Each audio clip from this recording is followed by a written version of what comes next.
किसी गांव में साईं नाम का एक साधु रहा करता था। वह बड़ा ही भला इंसान था। अपने साथ बुराई करने वालों के साथ भी वो हमेशा भलाई ही करता था। गांव के किनारे एक छोटी सी कुटिया में अकेले ही रहता। अपने घर आने वालों की खूब खातिरदारी करता, ध्यान रखता और अच्छा अच्छा खाना खिलाता था। गर्मियों के दिन थे, खूब गर्मी पड़ रही थी और लू चल रही थी।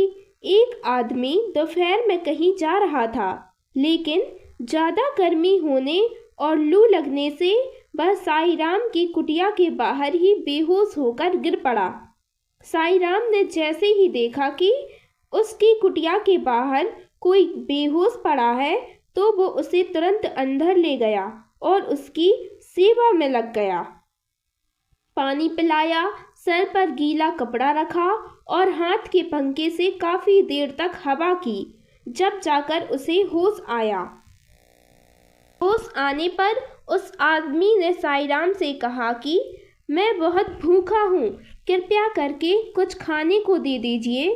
साईं ने कहा, ठीक है, मुझे थोड़ा सा समय दीजिए।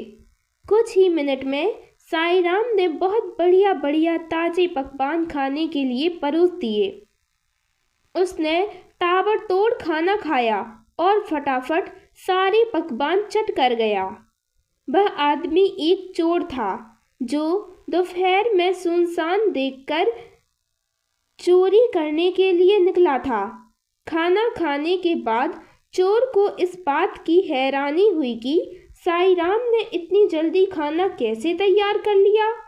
उसने साईं से पूछा, महाराज जी, यह बताइए, आपने इतने कम समय में खाना कैसे तैयार कर लिया। साईं ने चोर को बताया कि मेरे पास एक चमत्कारी थाली है। इस थाली की मदद से मैं पल भर में जो भी चीज चाहे खाने के लिए बना सकता हूँ। चोर ने हैरान होकर पूछा, आप मुझे वह थाली दिखा सकते हैं? मैं यह सब अपनी आंखों से देखना चाहता हूँ। साईं अंदर गया, एक थाली लाकर चोर के आगे रखी और कहा, मुझे केले चाहिए। थाली तुरंत केलों से भर गई।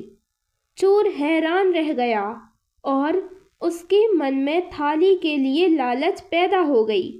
उसने साधु से पूछा, मान्यवर, क्या मैं आज रात आपकी कुटिया में रुक सकता हूँ? साधु एकदम से राजी हो गया। जब साधु गहरी नींद में सो रहा था, तो चोर ने थाली उठाई और वहां से चंपत हो गया। थाली चुराकर चोर सोच रहा था कि अब तो मेरी मौज ही मौज है, जो भी जी चाहे थाली से मांग लूंगा। उसने थाली अपने घर में रखी और थाली से कहा, मुझे टंगड़ी कबाब चाहिए, मगर थाली में कुछ नहीं आया। फिर उसने कहा, मुझे मलाई चाप चाहिए।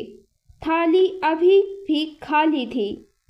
चोर ने कहा, सेब ला के दो। थाली में फिर भी कुछ नहीं आया।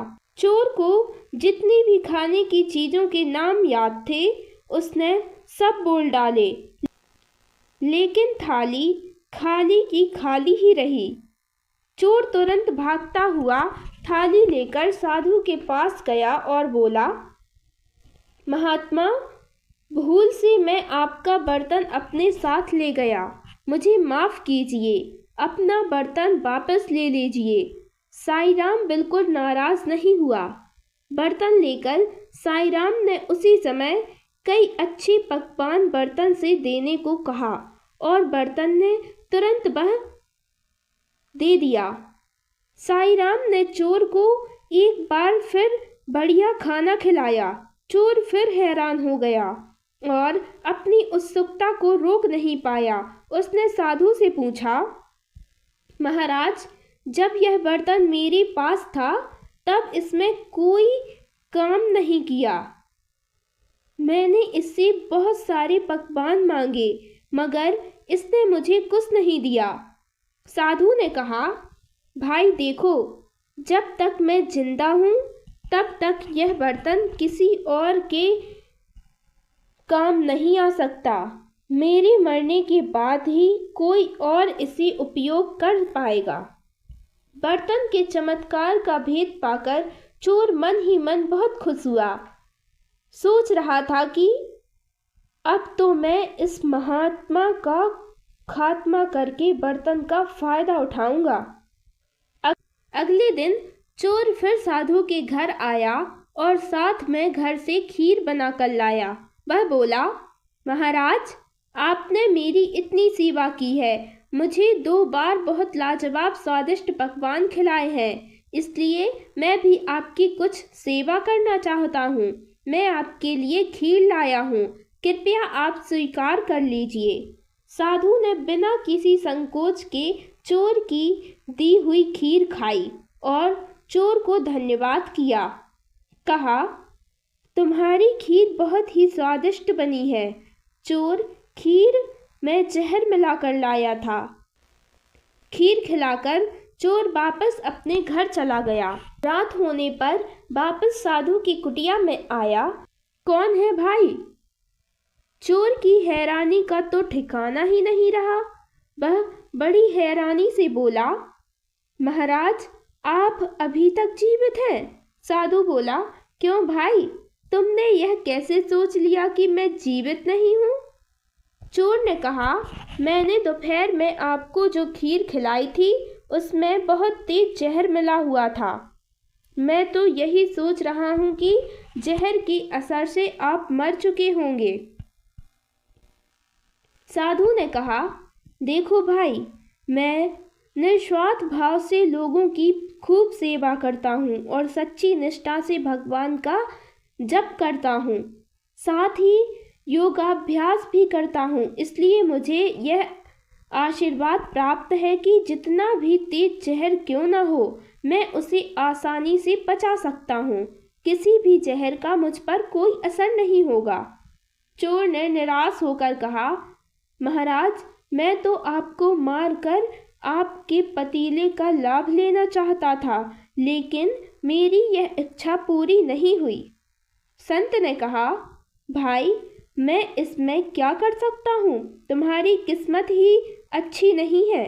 बोलो, अगर भूख लगी हो तो मैं खाने का प्रबंध करूँ? चोर बड़ा शर्मिंदा हुआ।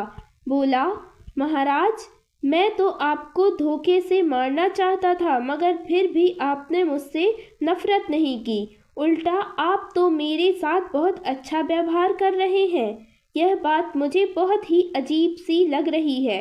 साधु ने कहा, भाई, इसमें क्या अजीब बात है? अच्छाई करना मेरी आदत है, बुराई करना तुम्हारी आदत है। तुम बुराई करना नहीं छोड़ पा रहे, मैं अच्छाई करना नहीं छोड़ पा रहा। तुम अपनी आदत से लाचार हो, मैं अपनी आदत से लाचार हूँ। कहानी से सीख। इस कहानी से यही शिक्षा मिलती है कि हमारी परिस्थितियाँ चाहे जैसी भी हों, लेकिन कभी अपनी अच्छाई का मार्ग नहीं छोड़ना चाहिए। दोस्तों, ये थी आज की कहानी। कहानी पसंद आई हो तो वीडियो को लाइक करें, चैनल को सब्सक्राइब करें। धन्यवाद।